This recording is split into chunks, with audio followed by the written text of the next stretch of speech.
cette interview. Voici cette interview réalisée tout à l'heure à Marseille. On en tirera ensemble les enseignements juste après. Interview mise en image par Luc de Guillage avec Sylvain Guillot, Jean-Marc Bellard et Mathieu Febvey. Bonjour professeur Raoult. Bonjour. Merci de nous accueillir ici à l'IHU, dans votre bureau. On a énormément de questions à vous poser et ce soir on va tout mettre sur la table. Commençons par l'épidémie, si vous le voulez bien. Tout le monde constate que la courbe s'aplatit, mais vous dites l'épidémie, c'est fini, c'est terminé, elle est derrière nous.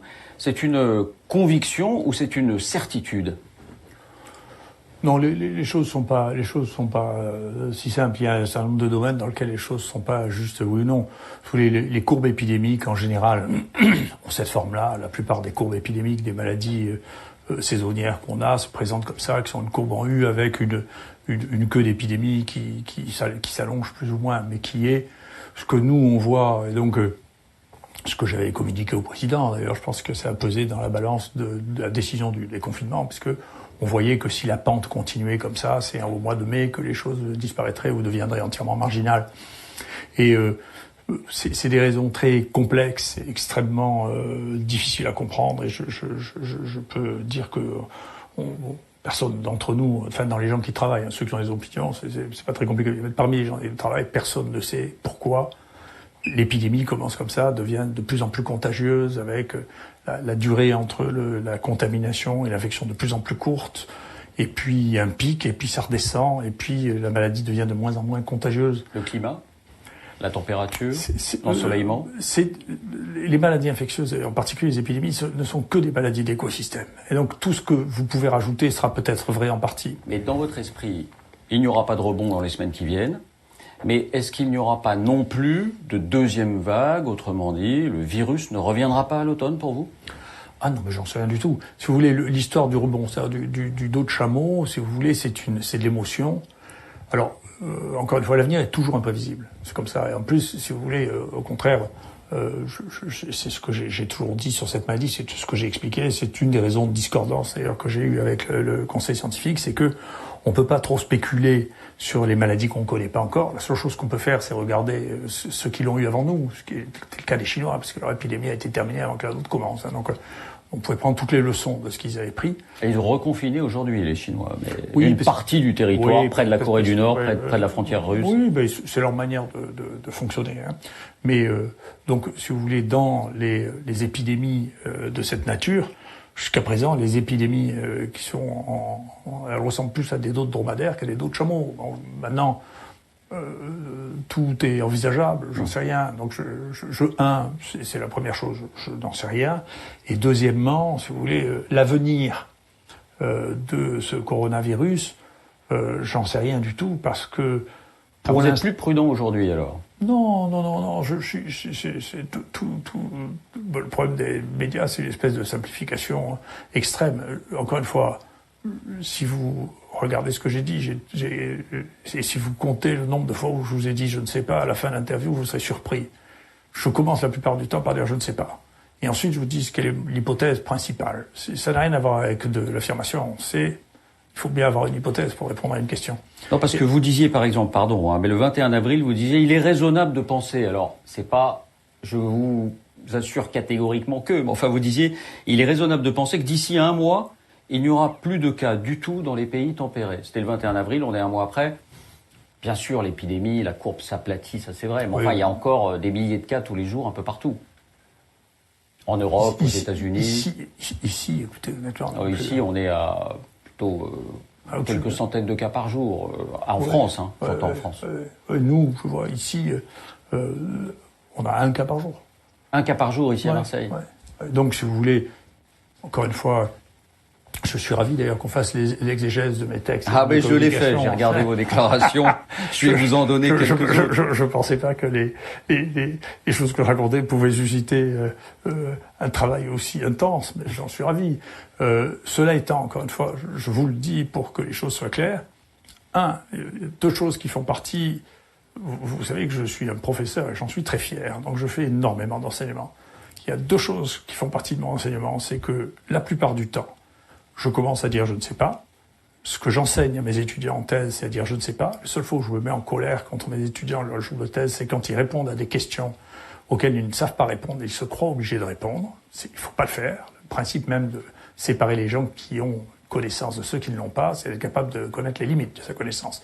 Et la deuxième chose, c'est que je suis tout le temps capable, et je mets au défi les étudiants toutes les semaines, tous les internes, de me démontrer que ce que je dis n'est pas vrai, et s'ils le démontrent, je dis publiquement, c'est toi qui as raison, et je m'étais trompé. Ah bah, on vous posera la question tout à l'heure sur la chloroquine, sur ce sujet-là. Mais d'abord, simplement, vous aviez été jugé à ce point catégorique que le ministre de la Santé, Olivier Véran, vous avez quand même répondu, quand vous aviez dit l'épidémie c'est terminé, Didier, tu es un bon médecin, un bon chercheur, un excellent virologue reconnu, mais un, tu n'en sais rien, deux, tu t'es planté la première fois quand tu pensais qu'il n'y aurait pas de première vague. Donc voilà, Olivier Véran, vous avez... Moi, je commente pas non plus jamais ce que disent les gens. D'abord parce que je veux pas être désagréable. En plus, il a l'âge d'être mon fils, donc j'ai beaucoup d'indulgence pour lui, si vous voulez. Je trouve qu'il a une situation complexe. Si on m'avait proposé le même métier, je l'aurais pas fait parce que j'aurais considéré que j'étais incapable de le faire. Et donc, il dit ce qu'il pense et puis il joue son rôle. Et puis, encore une fois, chacun joue son rôle. Lui joue le sien, moi je joue le mien. Et sur vos déclarations sur la première vague, là vous vous dites j'avais été imprudent, parce que j'en rappelle quelques-unes. Fin janvier, il y a 3 Chinois qui meurent, ça fait une alerte mondiale, l'OMS s'en mêle. On en parle à la télé, c'est fou, on a perdu toute lucidité. Plus récemment, en mars, dans la Provence, je doute que ce virus fasse 10 000 morts dans le monde. Il en a fait 345 000. Non, il avait déjà fait en mars 10 000 morts. Qu'il fasse peu importe. Encore une fois, je ne veux pas parler de ce qui est médié. Je continue à penser. Alors, si vous voulez savoir... Mais pardonnez-moi, parce que vous n'êtes pas le seul dans ce cas. Beaucoup de médecins, d'épidémiologistes ont sous-estimé l'épidémie au départ. Si vous regardez ce que je dis et j'écris, encore une fois, je dis toujours, écoutez, j'en sais rien, l'avenir est imprévisible. C'est ma nature. Je sais bien jusqu'à quel point j'ai des difficultés à croire à la modélisation et je ne crois pas plus à la mienne qu'aux autres. Il se trouve que a posteriori, et on verra, les conclusions sont toujours trop hâtives quand la pièce n'est pas jouée. Donc il faut attendre la fin de la pièce, la fin du combat, on verra bien. Mais si vous regardez le nombre de morts qu'il y a eu en Chine, d'accord, tout confondu, qui a considéré que c'est la chose la plus dramatique qui s'était passée dans une espèce d'émotion et de déraison qui a pris tout le monde. Vous verrez, c'est invisible. Ce qui s'est passé en Chine, c'est invisible. Mais il y a eu un confinement drastique. Non, mais là, vous me dites pourquoi. Moi, je vous dis quoi. Pourquoi, j'en sais rien. Vous non plus, d'ailleurs. Pourquoi, c'est une question à laquelle on ne peut jamais répondre, parce que les choses sont multifactorielles. Les Espagnols ont trouvé que les patients confinés étaient plus positifs que les patients non confinés. Donc, c'est compliqué. C'est compliqué. Vous pensez que le confinement en Chine n'a pas eu d'incidence sur le bilan? Je n'en sais rien. Sur la épidémie.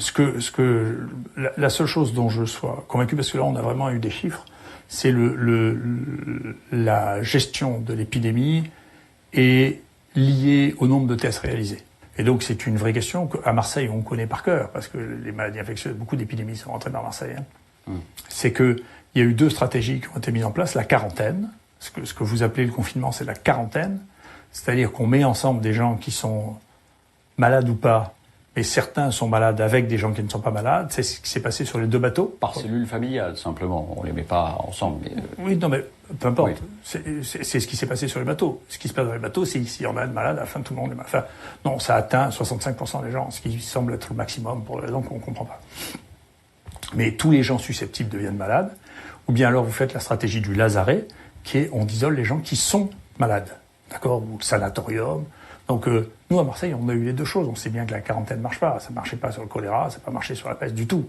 Mais le lazaret, ça marche. C'est-à-dire que vous reconnaissez les gens qui sont malades, vous isolez les gens qui sont contagieux durant le temps de la contagion, puis ensuite, ils peuvent ressortir. C'est ce qu'on a fait ici. C'est ce que la France aurait sans doute souhaité faire si elle en avait eu les moyens. Enfin, il y a eu visiblement une pénurie de tests au moment où on aurait pu essayer de faire la politique qu'on développe aujourd'hui. Il y a eu une pénurie de tout, cette question. C'est pour ça que je me fiche un peu de ce que les gens pensent de moi. Si moi j'avais attiré l'attention sur ce que je pensais être l'impréparation du pays il y a 20 ans, quand j'avais fait un rapport au ministre de la Santé, au ministre de la Recherche, je pense qu'on n'est toujours pas plus près. Je pense la même chose. Aujourd'hui. Et ce qui s'est passé... Même depuis 2 mois. Même depuis 2 mois. J'attends de voir brigades, ce qui va se passer. Pour vous, c'est pas au point. Encore une fois, on verra bien. Pour l'instant, il est possible que quand l'épidémie, quand il restera effectivement 10 cas par jour, on sera capable de faire ce qui aurait dû être notre capacité, c'est de faire entre 60 et 100 000 tests par jour. On comprend que vous êtes sceptique sur notre capacité aujourd'hui à tester encore. Je vois, si vous voulez, ici, pour pouvoir travailler, il n'y avait pas. Honnêtement, pour pouvoir travailler ici, il a fallu importer des gants dans des conditions acrobatiques, des masques dans des conditions acrobatiques, des blouses dans des conditions acrobatiques, parce que le pays ne pouvait pas les fournir. Donc c'est pas seulement une question de test. Nous n'étions pas. Et ça pose une question qui est bien au-delà de nous, c'est puisque nous n'avons plus de manufacture en plus, on doit compter sur la Chine ou sur l'Inde pour pouvoir nous donner des médicaments, des vêtements, des gants, des masques, parce que nous ne les produisons pas. C'est-à-dire que on n'a plus d'autonomie et on n'a pas de stock. Et donc, c'est pas seulement les tests. Les tests, ils existent pour dire la vérité. On pouvait faire des quantités de tests. J'ai eu une discussion très marquée avec Delfrécy à ce sujet, parce que il y avait, par exemple, les laboratoires vétérinaires ont écrit à tout le monde en disant, nous, on peut faire des dizaines de milliers de tests, et nous, ils nous ont donné de quoi faire des milliers de tests ici, ils nous ont donné. Ils ont dit, écoutez, problème d'organisation de l'État et de la machine d'organisation, de décision, et puis de mettre les objectifs. Je crois ça, peut-être je suis une famille de militaires, il faut mettre les objectifs avant de se poser la question des moyens. On met les objectifs et ensuite on essaie d'ajuster les moyens. C'est ce que De Gaulle disait quand il disait l'intendance suivra. Alors, l'intendance doit suivre les objectifs et les objectifs ne doivent pas suivre ce que l'on croit être l'intendance, ce qui n'est pas l'intendance, mais ce que l'on croit être l'intendance. Alors, je reviens à la situation d'aujourd'hui. Vous pensez que l'épidémie, même si vous dites en premier, je ne sais pas, mais on a des raisons de croire que l'épidémie est derrière nous. Est-ce que ça signifie pour vous, le gouvernement a une décision à prendre là en fin de semaine, sur la deuxième phase du déconfinement, qu'on peut se permettre de déconfiner un peu plus largement ? Vous savez, je ne me suis jamais prononcé sur le déconfinement en termes de décision politique. Globalement, pas d'ailleurs. J'ai évité de me prononcer en termes de décision politique parce que les décisions politiques sont multifactorielles. Il n'y a pas que la transmission ou les virus dans la décision politique. C'est une partie de la décision politique. Le confinement, moi, la chose dont j'avais le plus peur, que j'ai exprimé à plusieurs reprises, ce qui explique probablement, si vous êtes suffisamment intelligent pour le comprendre, ce que je pense, c'est que ce dont j'ai eu le plus peur, c'est de la peur. J'ai peur de la panique. Profondément. C'est l'histoire de ma famille. Ma famille a vu la débâcle, si vous voulez, avec terreur, voir 11 millions de gens partir sur les routes de terreur. Et donc, je pense que la peur, il y a eu plus de gens qui sont morts dans la débâcle que de gens qui sont morts dans la première partie de la guerre. Plus que de soldats. La peur est terrible. Et donc, si le confinement a aidé à gérer la peur, alors c'était une très très bonne décision politique. Je ne le sais pas. Mais oui, ça a empêché des conduites dangereuses et ça a évité la panique, alors ça a été une bonne décision. Et ça, c'est pas à moi de la prendre comme décision, c'est même pas à moi de la juger. Quand on vous entend, on a quand même toujours l'impression que on aurait pu se passer du confinement. Parce que là, vous en dressez les mérites, mais quand vous le faites, c'est pas tellement par rapport au virus, c'est plutôt par rapport à la peur du virus. C'est parce que c'est une décision politique. Encore une fois, vous savez, d'abord, comme je vous ai dit, les épidémies sont des maladies d'écosystème dans lesquelles tout compte. Donc tous les éléments comptent. Donc c'est très difficile, mais vous pouvez pas. Oui, vous pouvez pas. On peut pas actuellement dire, écoutez, on a la preuve. Regardez, vous comparez un pays dans lequel on a confiné, un pays dans lequel on n'a pas confiné, et il y en a un dans lequel il y a eu plus de cas, et l'autre dans lequel il n'y a pas eu plus de cas, même si l'environnement de l'écosystème apparaissait équivalent. Vous avez qu'à voir, on n'arrive pas très bien à comprendre. On regarde avec beaucoup d'attention ce qui s'est passé dans les pays scandinaves et la Finlande. À peu près le même climat, la même population, le même background génétique.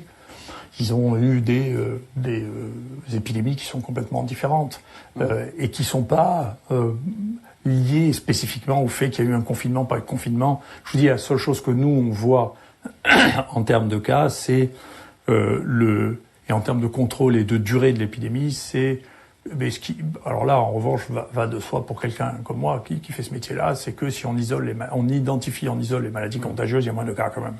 Et globalement, on a le sentiment aussi que vous pensez que on en a fait trop sur ce virus et que au final, le le jeu n'en valait peut-être pas la chandelle. Là, je parle pas seulement du confinement, je parle globalement.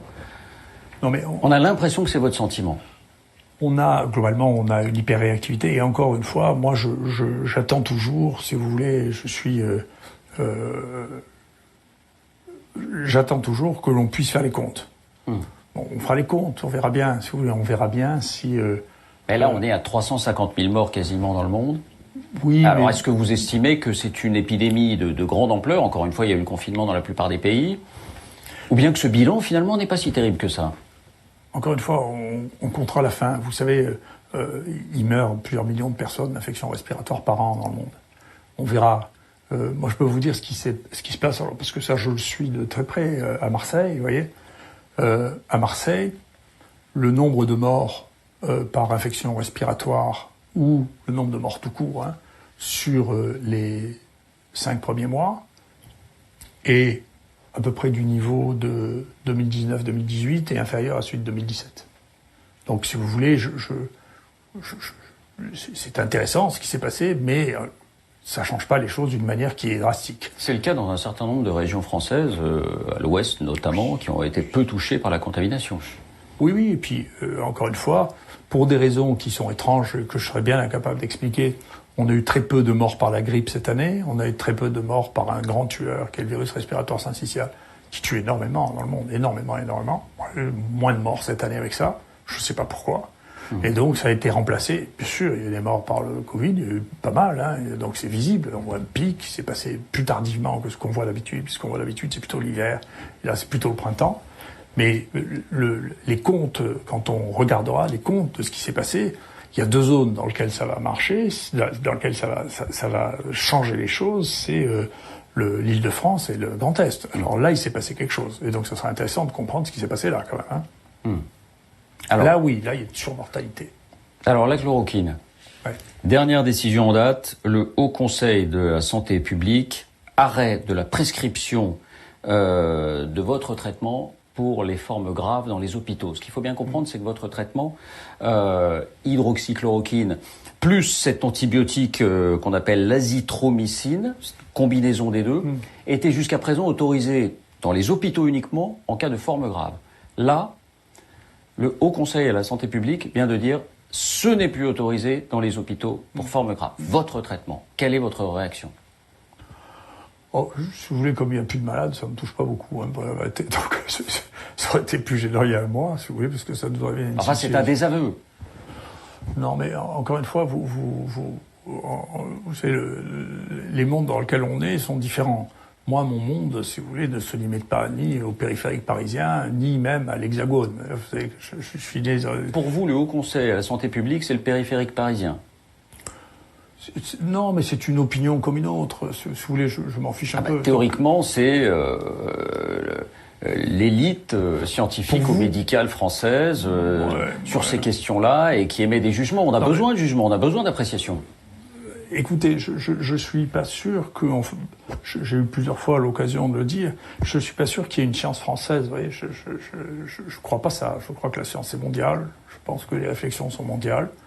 Et donc, mais l'OMS vient de décider même de se suspendre là. Pardon ? Oui, l'OMS disait début mars que le médicament du Covid, c'était le Remdesivir, qui avait été testé dans aucun pays. Seulement, ça vous ennuie pas que l'OMS dise des bêtises sans arrêt, mais moi, ça vous ennuie. Mais personne ne trouve grâce à vos yeux, ni l'OMS, ni les scientifiques français. Non, mais c'est pas moi. Encore une fois, vous vivez dans un monde sans mémoire, sauf quand d'un coup vous irritez contre quelque chose. Mais regardez ce qu'a déclaré l'OMS. Pourquoi vous faites l'exégèse de tout ce que j'ai fait ? Mais regardez, l'OMS a déclaré début mars que le traitement Covid était le Remdesivir. Est-ce qu'il y avait une étude dans le monde qui avait commencé à montrer le Remdesivir ? Toutes les études avec le Remdesivir montrent que le Remdesivir n'a pas sauvé une personne dans l'histoire de l'humanité. Zéro. Bon, et donc, on peut dire dans cette crise, tout le monde est faillible, tout le monde a tapé à côté, bien sûr, tout le monde est faillible. C'est la nature humaine. Et puis la nature de la connaissance est d'évoluer en permanence. Encore une fois, très bien, les gens, chacun joue son rôle ou le rôle qu'il croit pouvoir jouer. C'est une chose. Vous savez, moi j'avais été très surpris vous avez, il y a 2 personnes qui ont fait un début de pétition, on peut dire comme ça, ou une intervention très franche, qui sont le prédécesseur du président du comité de santé publique et le prédécesseur du directeur de la NSM. Ils ont dit qu'ils étaient d'accord avec moi. C'est intéressant.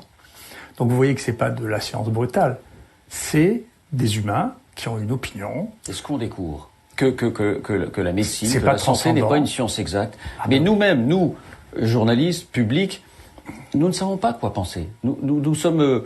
voilà, un coup on se dit tiens ils ont raison et un coup on se dit c'est le professeur Roule qui a raison. Alors c'est tout le problème qui est un problème de fond qui se pose pour vous depuis longtemps, le vrai problème, c'est la crédibilité, c'est qui est crédible.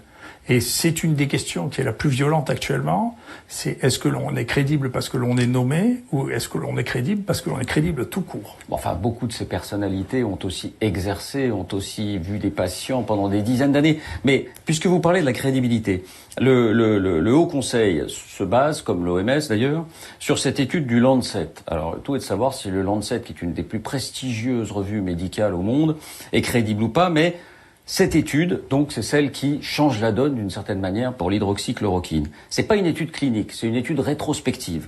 Donc le Lancet, enfin les 4 grands professeurs qui ont mené cette étude, ont extrait des données à partir de... Ils n'ont pas vu un malade. Ils n'ont pas vu un malade eux-mêmes. Ils en ont vu dans leur vie, hein. Mais là, pour cette étude, ils n'ont pas vu un malade. 96 000 dossiers de patients venant de 671 hôpitaux dans le monde. Et ils ont fait 5 groupes. L'un des groupes, c'est les personnes qui ont pris de l'hydroxychloroquine associée à cet antibiotique, le traitement que vous suggérez. C'est plus de 6 000 personnes dans ce groupe quand même, hein. Et puis ils l'ont comparé à un groupe de 80 000 personnes qui n'avaient pris aucun traitement. Et au final, ils constatent qu'il n'y a pas d'efficacité. Ils constatent même davantage, ils constatent que là, il y a une surmortalité dans le groupe qui prend votre traitement, plus de 3 fois plus. Mais j'y reviendrai, ça c'est les effets secondaires. Mais là, sur l'efficacité, vous dites, cette étude-là n'est pas valable. Pourquoi? Sur l'efficacité. Si vous voulez, il y a eu, je crois très précisément, parce que l'analyse des publications dans notre métier, c'est ce que je passe ma vie à faire. Donc j'ai l'expérience de ça. Donc vous les prenez au sérieux? Non, je les prends au sérieux quand je les ai lus. Donc pour vous mettre en phase avec le Lancet et le New England, je pense, c'est assez intéressant d'ailleurs, parce que dans une conversation, le directeur du Lancet, qui est Richard Horton, discutait avec l'ancien directeur du New England Journal of Medicine, qui disait que plus le temps passait, moins ils étaient capables de faire de la science, et que ça s'éloignait de plus en plus de la science du fait des pressions qui sont colossales autour de la recherche médicale. Les financements annexes de la recherche médicale deviennent trop puissants. Et y compris les méthodes d'analyse sont des méthodes qui sont guidées honnêtement par le désir de continuer à vendre des médicaments dont on n'est pas sûr qu'on ait réellement besoin pour augmenter notre espérance de vie. Il y a une question de fond. Enfin, ça, c'est une manière de délégitimer toute la recherche qui va vers des publications. Non, parce que dans les publications, il reste encore une fois des publications qui sont des publications qui sont des publications d'observation qui sont faites par les gens eux-mêmes qui les observent, ou des publications qui n'ont pas de biais spécifiques. Je vais vous donner 2 exemples qui sont très précis. D'abord, effectivement, cette étude, vous allez voir, vous êtes trop pressé pour regarder les résultats d'analyse. Moi, je les ai regardés très précisément. Si vous voulez, le nombre de morts qui est rapporté dans cette étude est supérieur au nombre de morts qui étaient déclarés dans toute l'Australie pendant la même période. Quand même, il y a eu très peu de morts en Australie.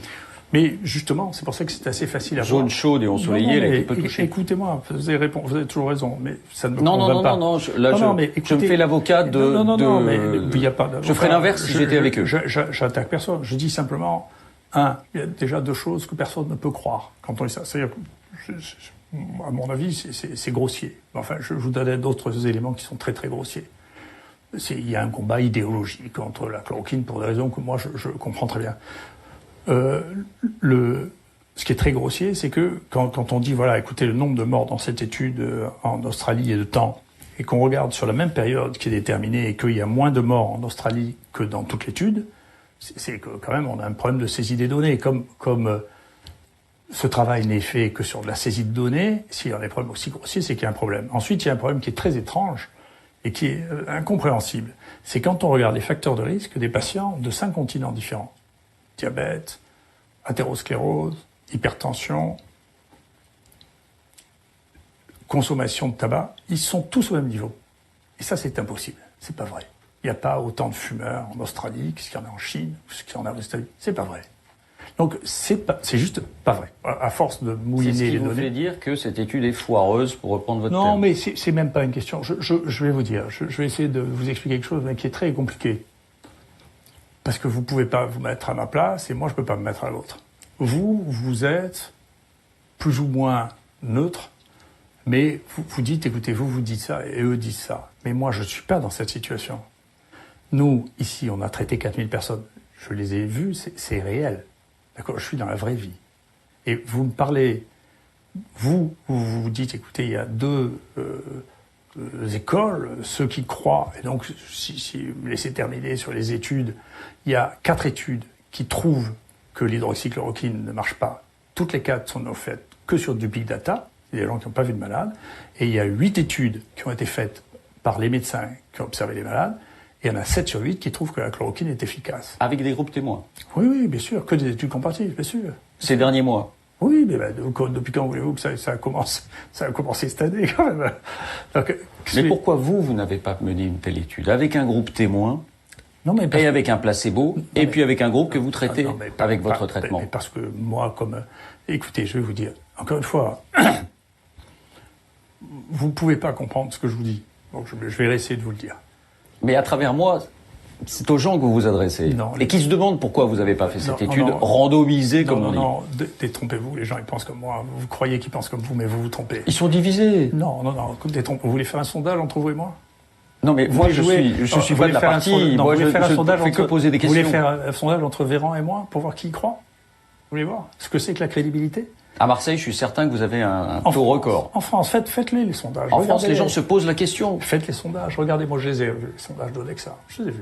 Donc, mais est-ce que c'est une raison pour clore le débat? Quand bien même les gens seraient derrière vous. Non. Les gens comprennent ce que je fais.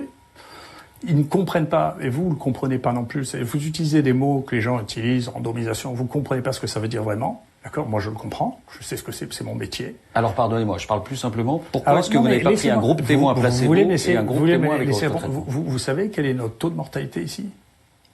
Sur 4000 patients traités, vous avez eu combien de 0,5% de mortalité. Est-ce que c'est pas le taux de mortalité général, à peu près? Non, vous rigolez. Vous avez vu à Paris ce que c'est la mortalité? Alors, à Paris, dans le Grand Est, certainement. Mais dans les régions qui ont été peu touchées par le virus. Non, mais nous, on a été très touchés. Il y a eu beaucoup de cas ici, qu'est-ce que vous racontez? Mais pas plus que Nice, par exemple. Pas plus que les Alpes-Maritimes, qui étaient tout près de l'Italie.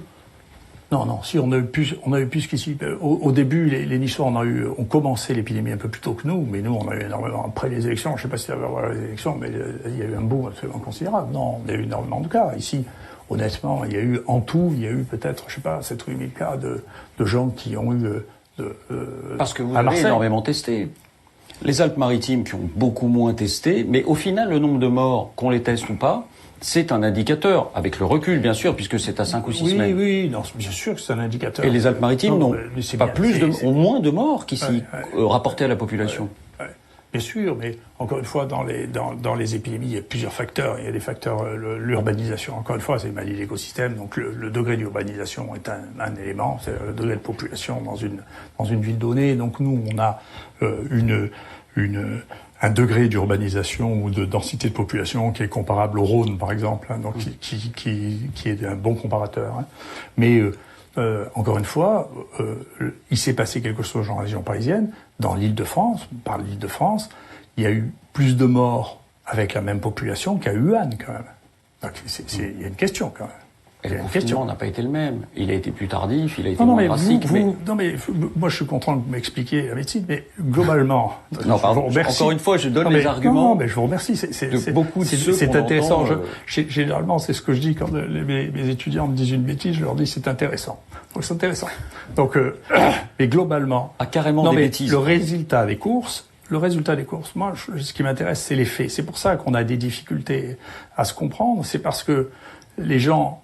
Et vous, comme d'ailleurs beaucoup de gens qui sont malheureusement à la prise de décision, si vous voulez, se trouvent dans une situation dans laquelle ils confrontent des opinions ou des travaux en ne sachant plus lequel choisir des deux.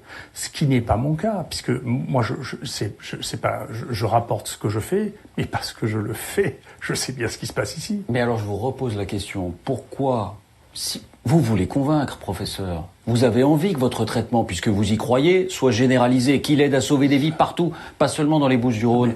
Et si vous vouliez convaincre, pourquoi n'avoir pas fait cette étude en parallèle avec un groupe témoin? Non mais écoutez, on a encore une fois, vous trompez, c'est-à-dire que vous écoutez trop la télévision. Je vous le dis, nous avons commencé par faire une étude dans laquelle nous avions un groupe contrôle, qui était les Niçois, justement. Hein, et quand nous avons arrêté notre étude, c'est parce que notre objectif, qui était la durée du portage du virus, était atteint de manière significative. Et c'est ce que l'on fait dans la science quand on n'est pas excité ou quand on raconte pas des balivernes. C'est-à-dire que vous mettez un objectif prioritaire. Je vais vous parler d'objectifs prioritaires et je vais vous parler de ce que sont les interprétations de données. Et donc vous dites on l'a fait. Bien sûr, on l'a fait. Mais vous n'avez pas publié ces résultats dans une revue. Non, mais moi je pense que la revue qui triche le plus de toutes actuellement, c'est le New England et le Lancet et British Medical Journal. Je pense que c'est ces trois qui trichent le plus, et je le sais. J'avais discuté avec mes amis, pareil, qui me disent mais écoute, est-ce que tu peux pas faire une étude comparative utilisant tes données en faisant un matching avec des équipes? Je dis, il n'y a pas de problème, nous, notre banque de données est entièrement disponible. Donc on m'a donné un nom. Le nom de cette personne, je l'ai appelé, je dis écoutez, venez quand vous voulez, c'est ouvert. Prenez, vous regardez, tout est maintenant sur un énorme fichier anonymisé, 3600 personnes, vous pouvez regarder et piocher, regardez tout ce que vous voulez. Puis il m'a dit j'ai pas le temps, et le même méthodologiste extrême, si vous voulez, a fait une publication avec d'autres Français, tout à fait extraordinaire. Je vous recommande, vous pouvez pas le lire, c'est pas votre métier, mais vous regarderez si quelqu'un arrive à le lire pour vous. Dans British Medical Journal, dans lequel ils ont un groupe qui est effectivement traité par hydroxychloroquine et azithromycine. Et ce groupe, de 15 personnes, il y en a 0 qui partent en réanimation, 0 qui sont morts, et n'importe quel étudiant qui fait un test statistique là-dessus montre que c'est très significatif. Et ils n'ont pas fait le test en disant, nous n'avons pas fait le test parce que ça ne faisait pas partie des objectifs initiaux que nous avions. C'est extraordinaire. Donc, vous êtes dans un monde dans lequel vous vous rendez compte, ils trichent autant que dans le vôtre, le monde. C'est des humains. Vous croyez quand même pas que... bien, pour nous, grand public, vous nous dites, ces grandes revues, parfois elles font le travail à l'envers. Vous nous dites, l'étude randomisée, l'étude avec un groupe témoin, je l'ai en partie faite, mais je l'ai arrêtée. Et non, je l'ai pas en partie faite. C'est comme si on devait vous croire sur parole. Non, mais vous écoutez. Enfin, il y a le bilan à Marseille, mais encore une fois, ce bilan à Marseille, si on regarde dans les régions vous savez, comparables, je veux dire, il y a deux choses, enfin, il y a plusieurs choses qui fait que nous avons des difficultés à nous comprendre parce qu'on joue pas dans la même pièce de théâtre. Je vais vous expliquer. Vous savez, ça, je suis d'accord avec vous entièrement. Je ne fais que poser des questions. Moi, ce qui m'intéresse et ce qui était mon objectif principal. D'abord, dans cet épisode-là, parce que j'estime que j'y étais vraiment prêt, que j'avais organisé cet institut pour le faire, c'est d'essayer de traiter le mieux possible les gens dans la situation dans laquelle ils étaient là. Laissez-moi terminer. Le juge de ça, c'est pas vous, c'est pas le gouvernement, c'est pas la presse, c'est les malades. Les malades, je peux vous dire que je n'ai pas de problème avec eux, il n'y a pas un malade qui portait plainte contre moi. Laissez-moi terminer. Il y a beaucoup de familles de malades qui ont porté plainte contre beaucoup de gens. Et ça va être compliqué. Pas contre moi. Donc, les malades, ce que vous racontez, c'est pas inintéressant, mais moi, je peux vous dire le nombre de centaines de gens qui sont venus de Paris pour pouvoir se faire tester et éventuellement traiter ici. Laissez-moi terminer. Ça, c'est la première partie de mon métier. Moi, j'ai plusieurs métiers. Mon métier de médecin, c'était de gérer ça. Et maintenant, honnêtement, que les choses changent ou pas, comme la question se pose plus, honnêtement, pour mon métier de médecin, je suis paisible, je n'ai pas de problème. Alors, deuxièmement, laissez-moi terminer. Deuxièmement, je suis un chercheur. Et comme chercheur, je n'ai pas la question du temps. Chez moi, n'est pas la même que pour vous. Je m'en fous un peu de ce qui se passe aujourd'hui. Moi, la seule chose qui m'intéresse, c'est 10 ans après, si je vis jusque-là, mais pour l'instant, ça a été vrai, de ne pas être gêné par ce que j'avais fait, ce que j'avais écrit, ou ce que j'avais pris scientifiquement comme position. Et c'est le cas. Donc pour l'instant, je suis très serein avec moi-même. Moi, je cherche l'estime de moi-même. La vôtre, je m'excuse. Je suis content si vous me trouvez très bien, mais en réalité, ça change pas ma vie, vous voyez. En réalité, l'estime que j'ai de moi, bien entendu, je suis un stoïcien, la seule chose qui m'intéresse, c'est l'estime de moi-même. Donc sur le plan scientifique, vous savez, l'estime... Je vais vous dire, une des choses qu'on a découvertes ici, on était les premiers à utiliser les épidémies du passé, la peste, les premiers au monde. Ça a été un conflit de 15 ans. Pendant 15 ans, les gens disaient qu'on s'était trompé, qu'on avait contaminé, que c'était pas vrai. Maintenant, tout le monde utilise notre méthode, qui était utilisée les dents plutôt qu'utiliser tout. Tout le monde est d'accord avec nous. J'ai la BBC qui est venue ici me dire que je mentais. Qu'est-ce que je m'en fiche? Vous croyez que ça me touche? On joue pas sur la même distance de temps. Non, mais vous êtes un scientifique, vous parliez du passé, vous êtes un scientifique reconnu, un virologue reconnu dans le monde entier. J'ai deux questions avant d'en venir aux effets secondaires. Il n'est jamais arrivé que je trouve quelque chose. Jamais arrivé. Ça n'est jamais arrivé sans que je me sois fait traiter de tout en me faisant dire que c'était faux. Bon. Jamais. Alors, si vous aviez, donc, à la fin, on s'accoutume aux choses. Vous savez, on prend de l'expérience. Donc, on n'est pas très troublé. Voilà. Deux questions encore. Est-ce que vous imaginez qu'il y a une conspiration mondiale contre l'hydroxychloroquine? Parce que pour les Français, vous dites c'est les Parisiens qui voient d'un mauvais œil. Mais pour les études, c'est la 4e étude, vous le disiez. Non, c'est pas. Quelle serait la motivation de ceux qui ne voudraient pas reconnaître l'efficacité de ce médicament? Je pense qu'il y a, si vous voulez, ça c'est mon avis et bien entendu il est critiquable. Je pense qu'il y a 3 ou 4 phénomènes. Vous savez, je crois pas du tout.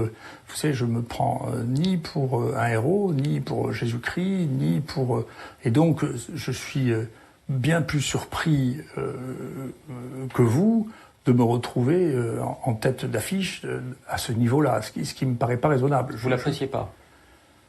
Non, honnêtement non. Je sais que après tout le monde fantasme. Je me présentais aux élections, si je devais faire la politique, j'en aurais fait. C'est une insulte d'ailleurs de penser que je pourrais faire la politique parce que ça veut dire que je fais pas bien mon métier. Donc, non, ça pourrait être un prolongement.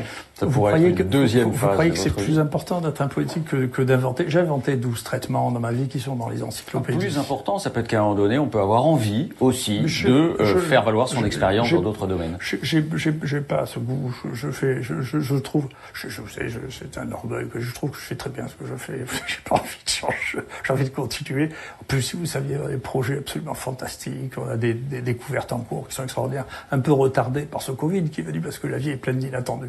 Alors pourquoi tout le monde est contre l'hydroxychloroquine? Est-ce qu'il y a une volonté d'être contre l'hydroxychloroquine? Je vais essayer de vous expliquer, mais vous savez, les explications demandent un peu de réflexion. Donc il y a des phénomènes considérables qui sont en train de se mettre en place. Il y a un premier phénomène monstrueux qui est, on assiste à quelque chose qui déséquilibre notre monde de manière très puissante, qui est le changement du centre de l'innovation et de la puissance technologique qui est parti en Extrême-Orient. C'est eux qui font toute la manufacture. Moi, à mon niveau, c'est mes seuls rivaux. C'est ce que je pense. Il n'y a personne en Amérique ou en Europe qui joue dans ma cour en termes de science sur les micro-organismes. Rien que ça. Il n'y a que les Chinois.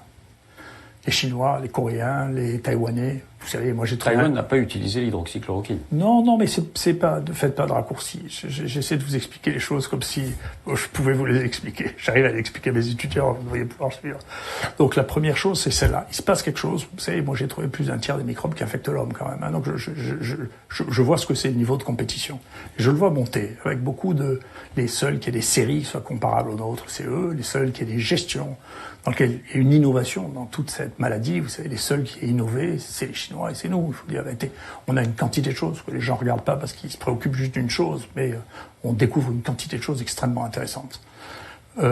Donc il y a un basculement du monde qui pour moi n'est comparable qu'à ce qui s'est passé avec la Renaissance avec l'Europe. Donc il se passe quelque chose qui est extrêmement important, qu'on sent tous. La deuxième chose, qui est une chose extrêmement troublante, extrêmement intéressante, c'est que depuis un siècle et demi, notre civilisation avance, bien entendu, avec l'idée du progrès, que dans ce progrès, il y a l'augmentation fantastique, la multiplication par un peu plus de 2 de l'espérance de vie, et que cette époque est révolue. Voilà, le progrès là-dessus, on va pas plafonner à 80 ans, peut-être à 85 ans, on va pas vivre 120 ans. C'est quel est le lien avec l'hydroxychloroquine? Écoutez, soyez patients, c'est terrible ça. Vous comprenez pourquoi? C'est difficile, c'est si nerveux. Écoutez-moi. Mais je suis très tranquille, mais j'essaie de faire ça veut le lien. dire, et non seulement c'est vrai, mais il y a quelque chose qui est extraordinaire. Par exemple, l'espérance de vie au Kerala, c'est la même que celle dans le nord de la France. L'espérance de vie à Cuba est supérieure à celle des États-Unis. Et Kerala, c'est en Inde, je le dis oui, pour le ceux sud de l'Inde. qui Et écoutent. la mortalité par le Covid était plus importante dans les pays riches que dans les pays pauvres. C'est une question. Donc si ça vous bouleverse pas, donc ça veut dire que quoi? Tous ces gens qui vivent sans aucun des médicaments qu'on a inventés depuis 20 ans, et qui coûtent 80% du coût des médicaments, arrivent à une espérance de vie qui est la même que la nôtre, on peut se poser une question sur le modèle que nous avons, technologique de développement des médicaments. C'est une question. on ne sait pas forcément se contenter, ou en tout cas apprécier la qualité. Je rappelle que l'hydroxychloroquine, c'est à 70 ans. C'est à peu près 70 ans que c'est utilisé. C'est plus compliqué que ça. Vous dites qu'on a l'obsession de trouver un nouveau traitement parce qu'on ne peut pas imaginer qu'un traitement ancien existe. Exactement. D'accord, compris. Exactement. Et moi j'ai discuté avec des réanimateurs ici. Nous, tous nos protocoles thérapeutiques sont faits avec des médicaments génériques ici. Tous. D'accord. Ça veut dire qu'ils ont tous plus de 20 ans.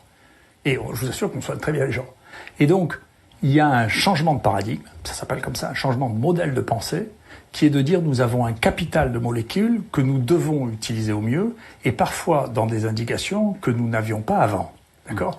Ça nécessite un changement de modèle économique très profond, parce que notre système est un système qui est un système économique de type libéral et capitaliste, c'est comment on fait de l'argent avec des molécules qui sont plus protégées par des brevets. Cela dit, on recommande le Doliprane. On fait pas de l'argent avec le Doliprane. Non, mais on recommande surtout le Doliprane parce que on veut pas donner d'hydroxychloroquine. Si vous aviez la curiosité, mais je vous le conseille parce que c'est accessible. Vous regardez sur Wikipédia les accidents de Doliprane. Le Doliprane, c'est la première cause d'intoxication au monde. Tous les médicaments d'ailleurs, si on en prend trop, en dose excessive. Non. Vous essayez de pondérer ou de contredire ce que je vous dis. Non, regardez, vous avez des auditeurs qui regardent sur Wikipédia les effets secondaires du Doliprane, en particulier en anglais, s'ils arrivent à lire l'anglais. C'est la première cause au monde d'intoxication aux urgences. C'est la première cause de suicide réussi.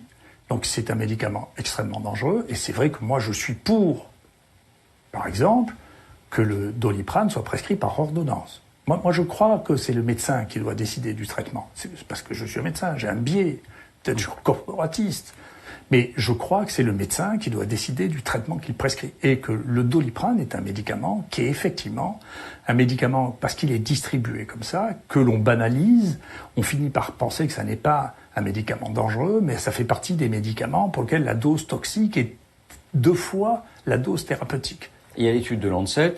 On a compris que vous la contestez. En France, il y a le réseau pharmacovigilance. Alors là, c'est des gens qui voient des patients. Et les statistiques datent d'il y a une quinzaine de jours. Mais le réseau a relevé 159 cas d'effets indésirables dus à un traitement. 88% sont attribués à l'hydroxychloroquine, dont la moitié en association avec le fameux antibiotique. 4 cas de mort soudaine, 5 cas d'arrêt cardiaque. Et le réseau estime que les chiffres sont sous-estimés parce que tout ne remonte pas. Pour vous, est-ce que c'est ce qu'on peut accepter, ce qu'on doit accepter, parce que tout traitement... Non, mais vous savez... Ou est-ce que vous contestez ces chiffres aussi ? Non, vous savez, la causalité, c'est une chose qui est compliquée. Et je me suis beaucoup battu dans le problème de la causalité quand j'étais plus jeune. Il y a une étude qui était merveilleuse, que j'ai reviewée d'ailleurs, vous voyez, pour le Lancet, mais qui n'a pas publié, le Lancet. Vous voyez, il y a une étude extraordinaire, la plus grande étude au monde qui a été faite, où une équipe a demandé, cette fois-là, à chaque... C'est l'association des rhumatologues mondiale qui a fait ça, qui a demandé à chaque rhumatologue ces données sur les prescriptions d'hydroxychloroquine chez les gens qui ont des polyarthrites rhumatoïdes, parce que c'est prescrit énormément. L'hydroxychloroquine, c'est un médicament qui est prescrit en rhumatologie de manière extrêmement banale. Et nous, les doses qu'on utilise, c'est celles qu'on utilise pour la polyarthrite rhumatoïde, c'est les mêmes. Mais la rhumatologie ne favorise pas les arythmies cardiaques, comme ça peut être le cas dans 20% des cas par le Covid. La Covid. Non mais on reviendra... Ouais. Bon, je vous laisse terminer. Donc, il y a, donc sur 800 000 personnes, donc il n'y a pas, oui, c'est encore plus que 80 000 du Lancet, vous voyez, sur 800 000 personnes, il n'y a aucune augmentation du risque d'arrêt cardiaque, ni de trouble du rythme cardiaque. 800 000 personnes, c'est beaucoup, hein. Donc, si vous voulez, puis moi je vois, vous savez que j'ai des liens avec l'Afrique, mais mes amis africains rient beaucoup avec la chloroquine et l'oxychloroquine, ça fait beaucoup rire, hein. Ça fait beaucoup rire quand on parle de problèmes cardiaques. Oui, bien sûr. Donc maintenant, encore une fois, donc la causalité est une chose compliquée, et que donc l'hydroxychloroquine dans les morts subites, si vous voulez, c'est très difficile, sauf à faire des autopsies. Encore, les autopsies permettent pas toujours de comprendre ce qui s'est passé. Donc, les morts subites, c'est vous savez, pendant 50 ans, on a accusé les vaccins d'être à l'origine des morts subites du nourrisson, parce qu'on ne comprenait pas pourquoi ils mouraient. Et donc il y avait un vaccin. La seule chose qu'on trouvait dans leur histoire qui était un peu atypique, c'est celle-là. Et la causalité, les gens n'en doutaient pas. Vous savez, je vais vous dire une chose. Professeur Raoult, attendez. Ouais. Rien ne pourrait vous faire changer d'avis. Donc les études internationales, non, mais les effets secondaires. Globalement. Vous ne doutez pas, en fait. C'est pas ça. J'essaie de vous expliquer quelque chose que je n'arrive pas à vous expliquer, mais ça m'étonne pas, parce que j'ai des difficultés à l'expliquer. C'est pas une question d'opinion. C'est le praticien qui parle. Vous savez, ici, pendant 2 mois, tous les matins, je sais pas, vos techniciens l'ont aperçu, tous les matins, on passe 1 heure ou 1h30 ensemble, à 8 heures, pour faire le point de tout ce qui s'est passé. Il y avait ici jusqu'à 75 malades hospitalisés, on regarde pour chacun, qu'est-ce qui se passe, qu'est-ce qui est arrivé, etc. À 10h30, et on se donne un certain truc. À 10h30, on a tous les résultats de virologie, et donc on décide qui c'est qui est plus contagieux, qui c'est qui peut sortir, qu'est-ce qu'il fait. Tous les jours. Et vous croyez qu'on a laissé échapper quelque chose? Il y a en tout qui sont passés ici, en tout, des gens qui sont passés, il y en a qui sont passés en allant en réa, il y en a qui ont eu le traitement qu'on voulait leur donner, d'autres qui n'ont pas pu le prendre, ou d'autres qui ont refusé. En tout, on a eu 36 morts.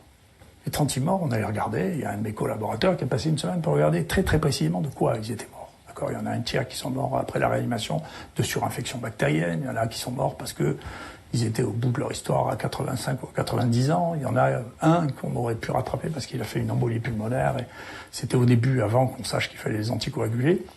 Donc on sait très bien de quoi ils sont morts. C'est pas virtuel ce qu'on fait. Donc on pourra pas sortir d'accord, puisque moi je resterai avec les 4000 malades qu'on a testés ici.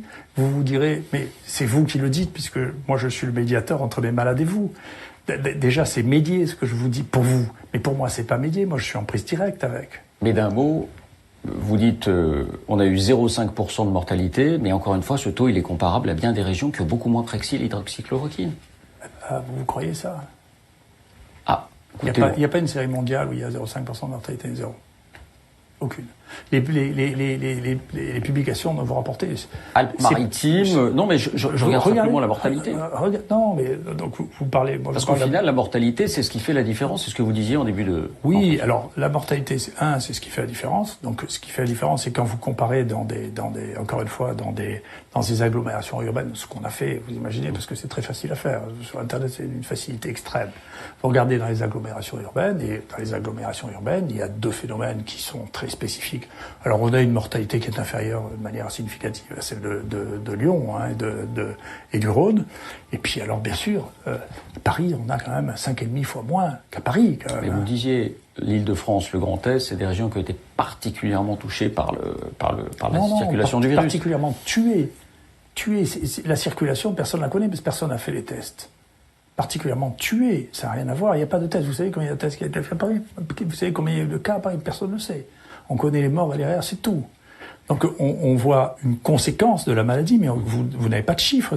Moi j'ai des chiffres ici qui sont très précis parce que on doit être le 3e site au monde en termes de nombre de tests par habitant. D'accord? Devant nous, il y a l'Islande et les îles Féroé. D'accord? L'Islande a fait un travail absolument magnifique où ils ont testé 8% de la population. Nous, on n'est pas loin de ça en termes de nombre de gens testés. Je crois qu'on a testé 7% de la population. Donc on a une idée très claire de ce qu'était l'épidémiologie. Et d'ailleurs, si j'avais dirigé le groupe de recherche, ce groupe scientifique, c'est ce que j'aurais demandé, c'est qu'il y ait une dizaine d'études comme ça en France pour vraiment évaluer ce qu'était l'épidémiologie. Alors on a pris beaucoup de temps, beaucoup de votre temps, merci de nous l'accorder, mais c'était bien parce qu'on va au fond des choses. J'ai encore 2 questions à vous poser. La première, c'est le personnage que vous êtes.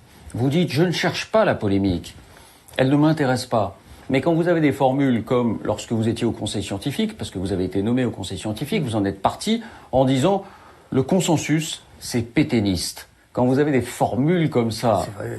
Vous cherchez forcément la polémique, vous cherchez forcément la lumière d'une certaine manière. Je n'ai pas dit. Attendez, vous confondez 2 choses. Le consensus, c'est pétain.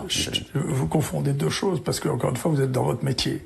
Vous confondez le désir de polémique ou l'acceptation de la polémique et la recherche de la notoriété. Je cherche absolument pas la notoriété. Alors je vous assure, j'en suis même, c'est pesant.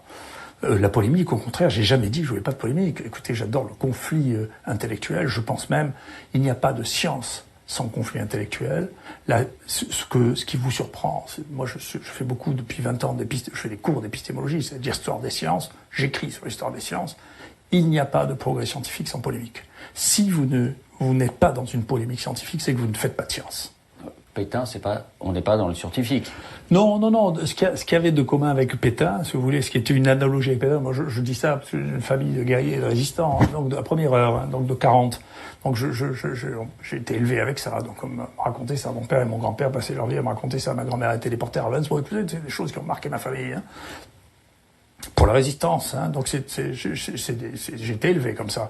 Et donc... Non, on comprend le fond de votre pensée. On dit, le grand nombre n'a pas forcément raison. Non seulement ça, mais si vous voulez, le défaitisme, c'est-à-dire on peut pas faire les tests et donc on va rien faire, on va dire aux gens, vous restez chez vous, on vous teste pas, on vous soigne pas et attendez que ça passe en prenant du Doliprane, pour moi, c'est la même chose que 40. Donc je pense ça comme ça, c'est-à-dire il n'y a plus rien à faire et donc on se rend, c'est ce que l'on pense. Et donc vous avez bien compris, c'est pas mon côté. Donc ça, c'est ce que je pense, c'est ce que j'ai dit aux uns et aux autres, je leur ai répété. Donc je pense, je ne suis pas d'accord. Moi, je suis pour le combat, je suis pour essayer de trouver les moyens. Je pense qu'il faut essayer de faire pour le mieux comme on fait ceux qui ont réussi à maîtriser les choses. Et donc, je fais ça. Et donc, ça m'est égal. Parfois aussi, quand on vous a interrogé sur vos cheveux longs, votre barbe, que vous n'aviez pas il y a une dizaine d'années, vous avez dit aussi, j'ai lu ça, c'est pour les emmerder, c'était vos mots. C'est qui les emmerdés? Mais y compris vous, qu'est-ce que vous vous intéressez à des bêtises? Enfin, je m'excuse. Ça fait partie de votre personnage, professeur. Mais vous vous intéressez vraiment à des bêtises. Vous voyez bien. Enfin, si ça peut vous emmerder, je suis content. Parce que franchement... moi, ça m'emmerde pas du tout. Non, mais franchement, vous vous intéressez à des bêtises. Ça me regarde. J'ai mes propres raisons. Je vous les ai montrées en cachette. J'ai mes propres raisons. Voilà, et la raison de la barbe, je vous la dirai pas, mais j'ai mes propres raisons. Et honnêtement, si vous imaginez que ça m'intéresse, vous avez bien vu, j'ai refusé de me faire maquiller, je m'en fous. Donc, ça m'est égal. Donc, accordez votre honneur. C'est pas mon problème. Et dernière question, la politique, vous dites ça m'intéresse pas. Vous êtes resté en contact avec Emmanuel Macron? Vous vous êtes rappelé depuis, parlé, SMS? Non, parce que moi je lui ai dit, et puis je reste comme ça, encore une fois, c'est mon histoire, je m'excuse, je dois dire une chose, parce que j'imagine qu'il y a des oiseaux qui me voient comme de manière caricaturale. Vous savez, je suis une famille, je suis la 4e génération d'officiers de la Légion d'honneur. Je suis pas un voyou, vous savez. Et donc, j'ai un sens, je vous l'ai dit, je suis de ce pays depuis longtemps, j'aime ce pays, j'ai des liens très profonds avec l'Afrique aussi, mais je suis au service de ce pays. Que les dirigeants soient de gauche, de droite ou du milieu, à chaque fois qu'on m'a demandé de participer à quelque chose, je l'ai fait. À chaque fois qu'on m'a demandé si je pouvais aider, de donner mon avis, je l'ai donné. Et donc, à chaque fois que je pense que j'avais quelque chose d'intéressant, je l'ai transmis au plus haut niveau. Et donc, je n'ai pas de rupture avec ça. Après, encore une fois, vous savez, j'ai beaucoup d'indulgence pour les gens qui font ce métier parce que je voudrais pas le faire. Donc ça, on a compris. C'est pas bon. Pas de politique. Sauf que, alors, vous avez donné votre accord pour participer à une revue qui s'appelle Front Populaire, autour de Michel Onfray notamment, et qui clairement entend défendre un nouveau discours, un discours populiste, et c'est pas un terme désobligeant. Et comme vous pourfondez facilement les élites, les Parisiens, est-ce que vous vous inscrivez, vous, dans cette mouvance-là d'idées? Non, écoutez, alors je vais vous faire un aveu terrible, je ne pourfends pas du tout les élites. C'est que nous n'appelons pas les élites la même chose. Enfin, vous n'êtes pas sérieux. Parisienne, vous les pourfendez? Non, ce que je pense, c'est que Paris a une espèce de... Le Paris actuel, hein, qui n'est pas le Paris ancien, où il y a de très grande gloire, y compris dans la famille. Le Paris actuel ressemble au Versailles du XVIIIe siècle. Ce que vous vivez, ça ressemble beaucoup à Saint-Simon. Si vous lisez Saint-Simon, vous verrez, ça ressemble beaucoup. Ces espèces de chuchotements, de babillage, d'excitation par qu'est-ce qui s'est passé. Hier, la marquise disait ceci, peut-être le roi a couché avec un tel. Vous voyez, c'est un monde, pour moi, c'est un microcosme qui est déconnecté de ce qui se passe dans le reste du monde. C'est mon avis, c'est comme ça que je le vois. C'est comme ça que je le perçois. Quand ça me gêne, c'est comme ça que je le perçois. Et donc, ce que vous appelez l'élite, si vous voulez, c'est des gens qui disent nous sommes l'élite, mais vous savez, ça n'est pas l'élite pour moi. Donc c'est autre chose. J'ai rien contre l'élite. Au contraire, je suis extraordinairement élitiste. Je pense que moi, je fais partie de l'élite. C'est affreux. je m'excuse de vous dire ça. Au contraire, je pense que vous avez un problème profond, un très grand problème, c'est que vous n'êtes pas, vous n'avez pas le degré de performance dans l'analyse scientifique que vous avez probablement dans l'analyse politique. C'est dans l'analyse politique, je pense qu'il y a de très bons journalistes politiques, c'est mon impression, c'est une impression assez lointaine. Hein. Dans l'analyse scientifique, si vous voulez, je vois bien que vous n'avez pas l'usage des outils qui vous permettent de savoir qui c'est qui joue en première division, qui c'est qui est international, qui l'est pas. Et donc c'est un problème que vous avez, c'est-à-dire que vous dites, mais écoutez, les scientifiques, vous devriez tous penser, mais c'est comme vous disiez aux footballeurs, quand même, vous savez tous faire avec un ballon. Mais c'est pas vrai, hein. Si vous voulez, c'est les humains, il y a une échelle logarithmique dans les qualités et dans les niveaux des gens. Mais simplement, vous la connaissez pas. Et c'est un problème. Et donc, si, effectivement, un jour on avance dans la réflexion scientifique, et ça sera ou pas nécessaire, parce que le monde continuera, et encore une fois, ça, je suis même pas sûr que c'est une influence sur la longévité, on verra bien.